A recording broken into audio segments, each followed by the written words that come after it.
He's a teacher, he's an educator, he's a politician, and a historian. And in this special edition of Quintin's Close-Ups, I speak exclusively with Charleston County Councilman Henry Darby. Oh, Mr. Darby. Yes, sir. I haven't seen you in a while. It's been a long time, sir. It's been a long time. And prior to my coming, I was saying that you and I have something in common. Yes, we do. That's right. And what we have in common, which has not been stated, is that they say that we were not college material, but we proved them wrong, sir. Yes, we did. Because we were persistent and we were determined that we were going to get a college education, sir. Yes. So and I thought about that, sir. That's something that that drives me. When certain folk would say, you know, that we can't. I don't like the word can't. Yeah. And both of us proved them wrong, sir. And let's stay on that topic because you were my history teacher at Burke High School. Yes, sir, that's correct, sir. Back in 2004. That's correct, sir. One of the best teachers ever. Well, thank you very much. Thank you very much, Mr. Washington. And the reason why I brought you here today for an interview, because when I think of history, I think of you. You're a good person to articulate this. Okay. And as you know, we're living history. Yes, sir. We've experienced two really historic events over the past couple of 4 weeks. First, Emanuel Church and the shooting down the street there. And of course, the removal of the Confederate flag at the State House grounds. Yes, sir. Let's go back to last Friday because, as you know, the 1 month anniversary of the Emanuel shooting, that is, took place. Yes, sir.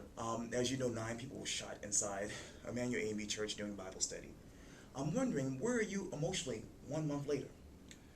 Well, sir, first let me say that it was perhaps the most tragic event, or one of the most tragic events that ever happened in Charleston. Yes, right.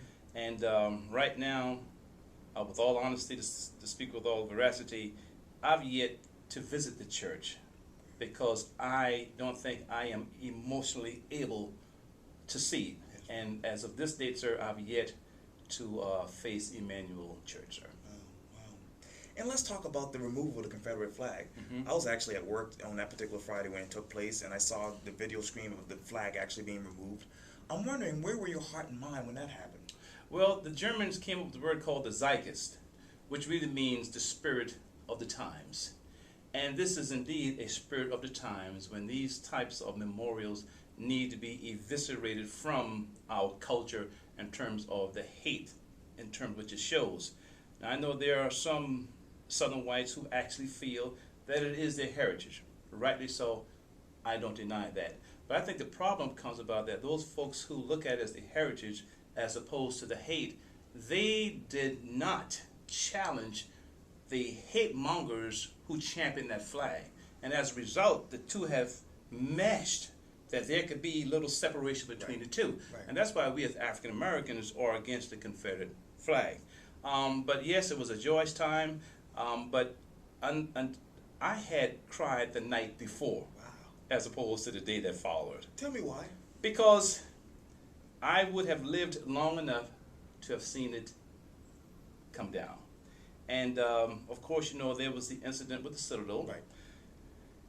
Turbulent times there in terms of the criticism which followed and whatnot. And of course, I am not greater than thou. Right. But I wish that some of us, in terms of the local black politicians and liberal whites, I wish we had evinced enough moral courage prior to the 9 to say that this thing needs to come down. And it took such a horrific event. Right. It's more than terror. It's really barbarism that really took this to the state to say we need to have it removed. But I wish we had evinced more of a moral courage prior to this. You said barbarism. When did you reach that particular conclusion? Well, when someone would go into a church unarmed, that's more than just terror. That's barbaric. I mean, that's just simply barbaric. So it's just one of those things that came to mind when I first heard about it. As a matter of fact, when it happened, Mr. Washington, Right. I was in my home shut up for 2 days with electricity off, TV off, and I was just sat there, sir, thinking, where are we as a country, how far we have come, and saying to myself, I was quite negative when I said that not just the South, but America is still sick when it comes to race relations. I appreciate what the liberal whites have done. I appreciate what the radical whites have done. I appreciate what the churches have done. But this country still has a long way to go, sir. Let's talk about the shooter, and I'm not going to identify him because he doesn't deserve any Yes, sir. publicity right now. Yes, sir. But he basically said that he wanted to start a race war, but it ended up in unity, Mr. Darby. Yes, sir. Yes, sir. Well, you know, Dr. King came up with the saying some time ago, and of course, I did 2 years of empirical research on the man. Dr. King said that you cannot help others without helping yourself in the process. That's right. On the other end, you cannot hurt others without hurting yourself That's right. in the process. So if you look between those two, I mean, look what has happened.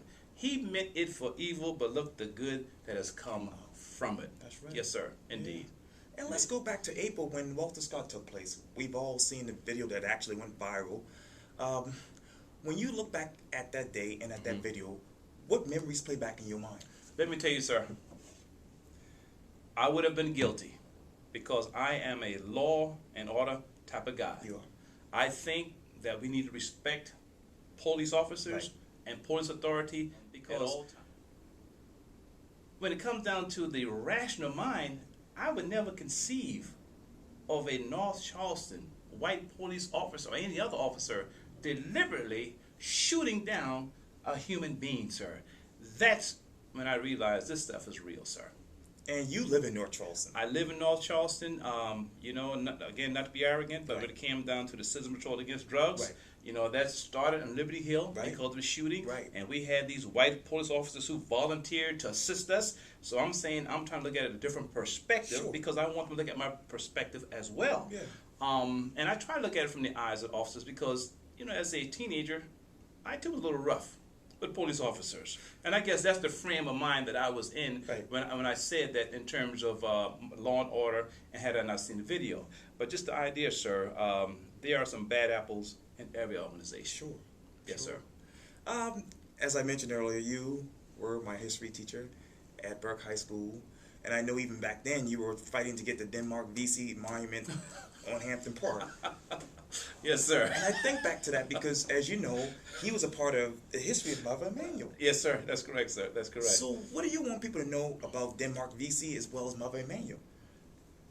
Well, number one, Vesey, Yes. if it were not for a Denmark Vesey, what Vesey did was he actually caused the South to take a defensive stance in terms of supporting slavery, which brought about the offensive stance of the North to say, we're going to get rid of this thing. That's right. So Vesey has played a major role. It wasn't Nat Turner. It wasn't John Brown. It wasn't Gabriel Prosser. It was Denmark Vesey who lit that match, sir, to say this Civil War has to come about so that my people can be freed, sir. That's right. But you know, there are a number of reasons why we have Vesey there. First of all, we want to bring to the attention of the Low Country of the recognition of Denmark Vesey and put a proper perspective to that. And also, we want to advance the universality of men and women's freedom, irrespective of race, creed, color, sexual orientation, whatever. That Vesey stands for freedom. Now, there are many saying that Vesey wanted to just plunder and just kill all whites. Furthest thing from the truth.